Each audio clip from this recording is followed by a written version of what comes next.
obstinação.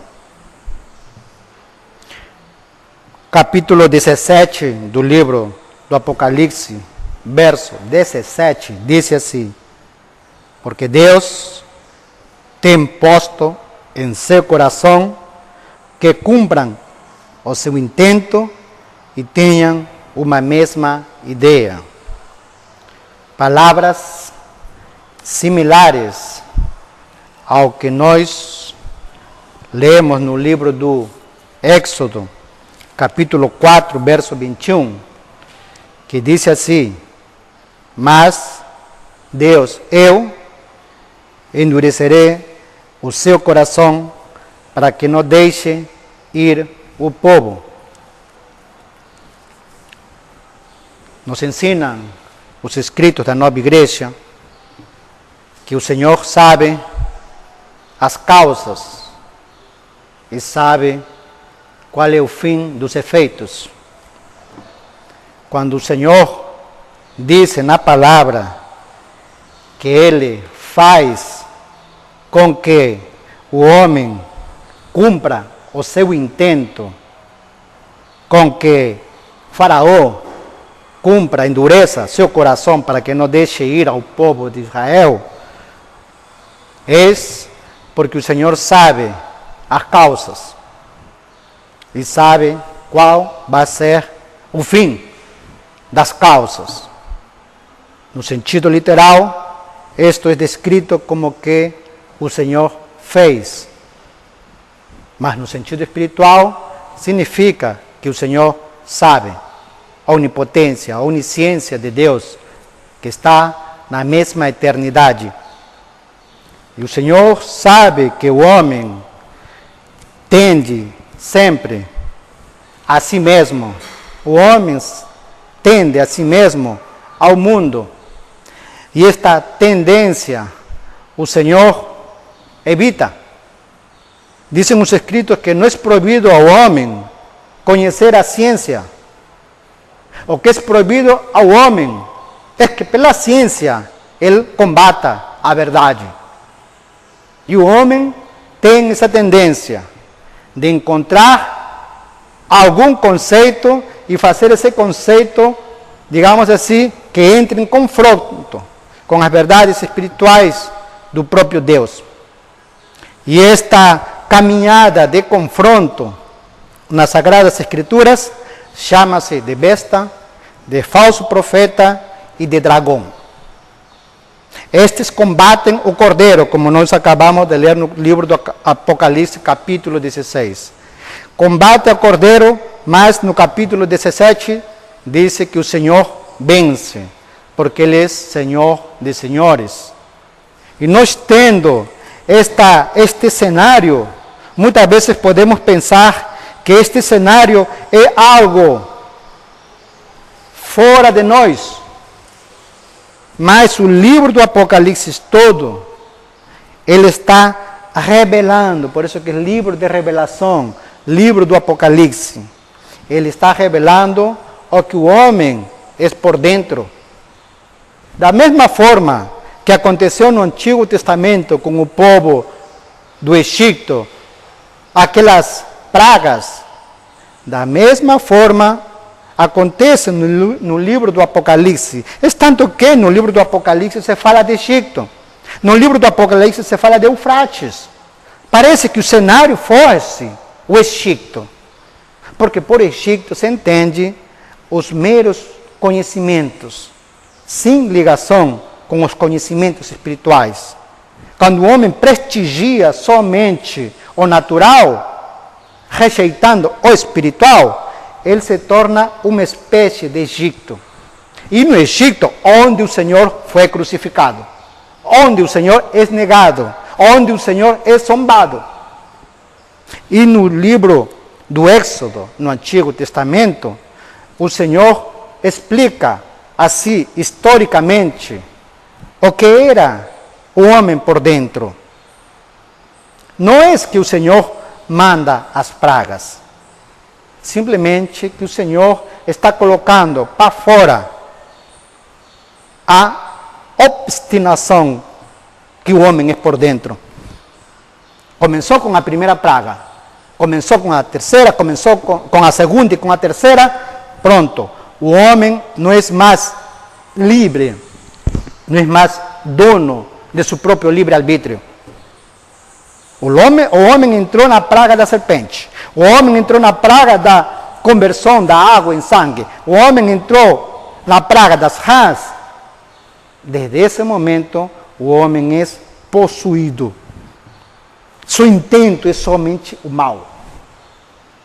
A ilusão, o consentimento e o prazer são os 3 passos da obstinação.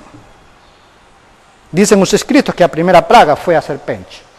Quando Moisés, Arão, jogou a vara e ela se converteu em uma serpente de água. É a ilusão. É o consentimento. Como aconteceu no paraíso do Éden. A primeira, digamos assim, infestação do mal foi a ilusão.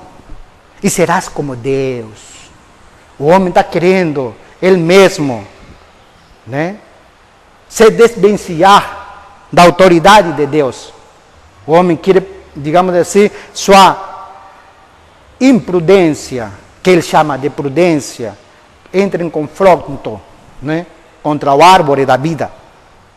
Então, esta serpente é a primeira, digamos assim, um combate contra as verdades espirituais. Depois que o homem se ilude, ele começa a consentir o falso. Ou seja, a verdade, em vez que ela se torne em vinho, ela se torna em sangue, que, digamos, é uma profanação. Depois que o homem profana, começa a gostar. Seu pensamento está voltado somente por mal. É a multiplicação da raça. Estes 3 tipos, digamos assim, de infestações de mal, ainda o homem tem um pouco de liberdade. Pode parar de fazer o mal, pode parar de pensar no mal e também pode parar de se iludir. Mas o homem não quiser parar, ele entra em um estado de obstinação. Ele se fecha para as coisas espirituais e daí em diante ele somente comete e vai somando erro tras erro. Ele é conduzido já não mais por ele mesmo, ele é arrastado. E o Senhor aqui adverte no livro do Êxodo e no livro do Apocalipse, ele também adverte.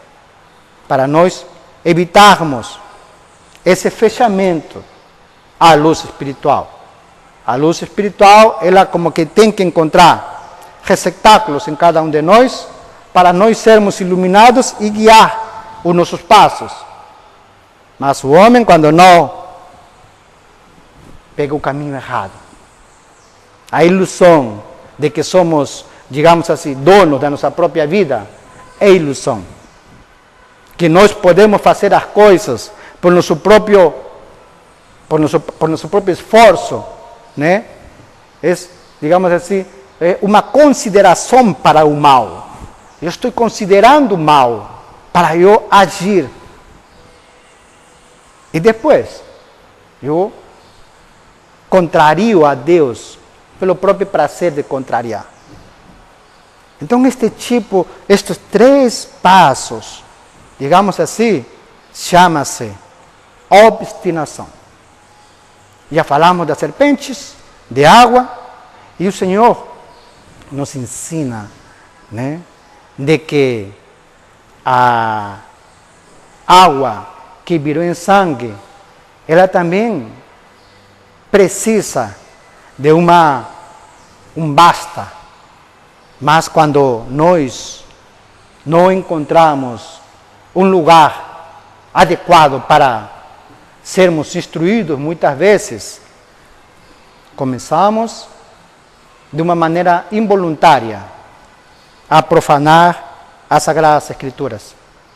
O que o Senhor chama muitas vezes na palavra de abominação, para nós muitas vezes que não estamos na luz, no entendimento dos anjos, Para nós, muitas vezes, é algo abominação, nem nos preocupamos que coisa abominação, mas para os anjos, conceitos errados, muitas vezes que defendemos porque nos ensinaram assim desde que éramos crianças, e não refletimos sobre o que aprendemos, e simplesmente repetimos o que recebemos, mas aos olhos dos anjos é abominação, muitas. Então diz que aqui no capítulo 16, que houve um grande terremoto, e a grande cidade se dividiu em 3. Então essa grande cidade, é a doutrina que o homem, quando o Senhor instaurou a igreja, essa grande cidade, essa grande verdade, né, era uma só. Mas o homem dividiu em 3. Dividindo em 3, tudo ficou, digamos assim, em escombros. E quando a cidade está em escombros, como uma casa, muitas vezes, então precisa de uma reedificação. E a reedificação na nossa vida significa regeneração. Nós, né, muitas vezes, se trazemos esses ensinamentos passados, estamos como que destruídos por dentro. E o Senhor não quer que nós fiquemos nesse estado de destruição. Ele quer regenerar o homem. E começa pelo entendimento correto e justo acerca de Deus. O homem começa por isso que o Senhor, ele se chama pedra principal, é a verdade principal. A partir dessa verdade, a nova Jerusalém celeste é construída na vida do homem. Se o homem não conhecer, não se aplicar, né, em que consiste essa pedra de ângulo, né, o homem fica por dentro, num estado dividido. Foi, digamos assim, dilacerado em 3 partes. E muitas vezes, né, a gente está vivendo por esse estado e não estamos sabendo. Né? E não estamos sabendo por quê? Porque o homem está num estado de obstinação. A luz do céu não está conseguindo atravessar as camadas, as calosidades mentais que o homem colocou. Então é bom nós compreendermos por que a serpente, por que o mar se virou em sangue, por que as rãs. Qualquer, digamos assim, conceito rastejante, né? Muito sensual. É uma serpente de água, que está escrita nas Sagradas Escrituras. É uma verdade, porém muito rastejante, quando essas verdades são para que sejam elevadas, não para que se mantenham arrastadas. Então, nós já vamos discernindo se os meus pensamentos que eu tenho hoje em dia são muito externos. Se eles são muito externos, vamos eliminar esses estados externos. Porque nós não podemos entrar no 4º, no 5º, no 6º estados, digamos assim, difíceis do homem sair. Né? Então, nós vemos que, por exemplo, no livro do Êxodo, as 3 primeiras pragas podiam ser também executadas pelos magos do Egito. Os magos, né? 3, a serpente, o mar se convertendo em sangue e as rãs. Essas 3, os magos podiam fazer. Igualmente, no Apocalipse, nós vemos 3 pragas, e a partir da 4ª, ai dos homens na terra, porque é muito difícil. Então o homem tem que se aplicar a identificar em que estado se encontra, porque aqui no Apocalipse ele é uma revelação. Ela vai colocar para fora, né, de nós o que nós temos por dentro. Nós não somos o externo simplesmente. Nós somos realmente o interno. E o interno é que os anjos vão olhar. Os anjos não vão olhar a roupa, os anjos não vão olhar os olhos, os anjos não vão olhar o cabelo, vão olhar por dentro do espírito. Né? Então, o contrito do coração, que nós acabamos de ler no número 64, é isso. O homem como que se entrega a Deus. Né? Um homem que se rende diante de Deus. Então, eu não sou mais dono do meu próprio. Né? O homem, a queda do homem foi quando ele quis um próprio. Quando ele quis, digamos assim, ter um próprio que se tornou imprudência. Serpente. Foi, digamos, enganado pela serpente. Então, como que nós somos enganados? É a função da igreja. Como que nós somos enganados? É nos ensinar os escritos. Para que nós não caigamos nesses erros que outras igrejas caíram e hoje em dia a igreja continua caindo. Na realidade, toda a história do livro do Éxodo, que a igreja israelita foi cativa pelo povo do Egito, a igreja estava cativa, estava presa, era escrava. Hoje em dia acontece o mesmo. A igreja cristã é cativa, é presa, escrava pelo Egito. Pelo Egito, que não considera as coisas espirituais. O Egito, que não considera uma verdade interna das Sagradas Escrituras. O Egito, que não prestigia as coisas elevadas de Deus. O Egito é somente ligar a televisão, só ligar a rádio. Muitas coisas. Então, quando nós temos um senso mais elevado, nós vamos identificando como que o Egito age e como nós devemos, digamos assim, sai dela, povo meu. Livro do Apocalipse, sai de ela, para que não seas, digamos assim, cúmplices das pragas. Então, é um chamado para sairmos para Canaã, antigamente, e hoje em dia, a Nova Jerusalém, que é a Canaã Celeste. Então, nós somos, digamos assim, através das verdades, vamos rejeitando tudo aquilo que fosse serpente. Através das verdades, vamos rejeitando tudo aquilo que é profanação das verdades. Através das verdades, nós vamos amando o bem e não vamos ter prazer no mal. Vamos sair das 3 pragas. Então, esse é um movimento dentro de nós que somente é possível alcançar. É somente possível entrar nessa caminhada, né? Através da instrução. Né? Você lê as Sagradas Escrituras, mas olhando coisas espirituais. E a própria Sagrada Escritura, ela como que tem poder, ela abre o mar.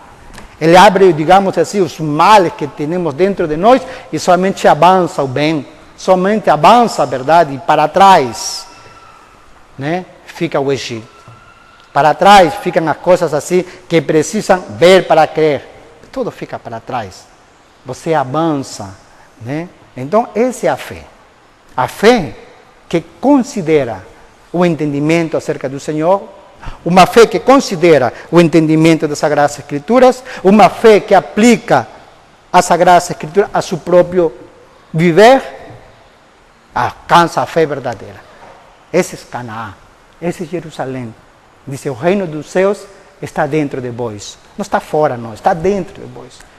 Então, orai pela paz de Jerusalém. Esse orar, né, é justamente dialogar. Vamos conversar, que nosso assunto seja conversar acerca da paz de Jerusalém. Que nosso assunto do dia a dia não seja, digamos assim, as coisas, né, que nossos pensamentos sejam guiados, orientados, né, não norteados, sejam orientados, né, pelas coisas da paz da Nova Jerusalém. Pensando na paz de Nova Jerusalém, a paz, ela não vem sozinha. A paz, ela vem com alegria, com confiança, com bem-aventurança. Então, orai pela paz de Jerusalém é conversar. Orar a Deus é conversar com Deus. Né? Entregar digamos assim, suas orações de graças a Deus, e Deus responde, né? Nenhuma palavra, digamos assim, que vem do Senhor, ela volta vazia para Ele. Todas são respondidas porque vem dEle. Igualmente, quando nós dizemos, orai pela paz de Jerusalém, é para que nós conversemos acerca da paz de Jerusalém. Que o assunto do nosso dia a dia não seja outro, se é que queremos viver em paz. Se é que nós queremos que nossas famílias vivam em paz, orai pela paz, conversar pela paz. Conversa com a paz, se afasta o dragão. Conversa pela paz, se afasta o falso profeta. Se afasta, digamos assim. Então, a besta, o falso profeta e o dragão, eles vêm para trazer perturbações dentro dos nossos pensamentos, dentro do nosso sentimento, e isso se vai espalhando para todos aqueles que estão perto até de nós, no nosso trabalho, na nossa casa e vai por aí. Então, e o Cordeiro os vencerá. O Cordeiro é a paz. O Cordeiro os vencerá porque você tem, né, dentro de seu sentimento, dentro do seu entendimento, esse, o Cordeiro, que tira todo o pecado do mundo. O Cordeiro vence o pecado dentro de nós. E o Cordeiro começa por isso, por ele mesmo, pelo seu divino humano. O Cordeiro é o divino humano, que está sentado no trono de Deus. E o reconhecimento do Cordeiro é nós dirigirmos ao divino humano do Senhor. Então, quando nós começamos a olhar ao Cordeiro, mas nosso pensamento não é serpente, porque nós não pensamos em Cordeiro, nosso pensamento é águia, que pensa nas coisas elevadas, nas coisas espirituais, e em vez de Cordeiro, nós entendemos o divino humano do Senhor.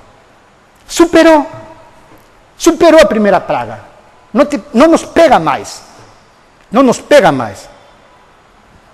Então, quando nós temos, digamos assim, esse tipo de entendimento assim elevado, buscamos mais elevados, né? Aquelas águas que estavam em sangue, elas se secam, como nós acabamos de ler, e as águas se secaram para que passem os reis do Oriente as verdades espirituais. Então, são posturas, são propósitos dentro de nós que nos que contribui para que nós sejamos chamados, como se fala aqui, fiéis, né? Eleitos e fiéis. Não é fácil.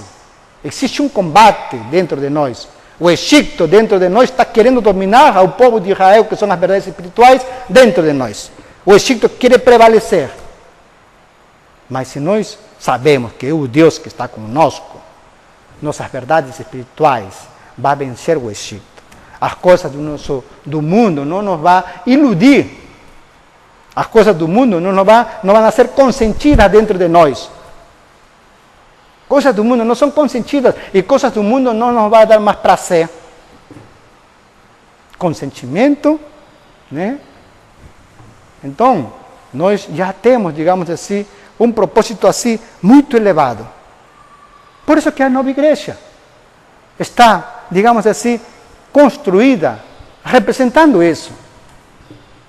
Nós entramos por essa porta naturais, ali, ó, a menorá ali, quem prestou atenção, em cima da porta. E aqui, ó, os 7 castiçais de ouro. E se o Senhor anda no meio delas. Natural, espiritual. 40 anos no deserto. Né, a nossa caminhada. Então, isso é uma conquista.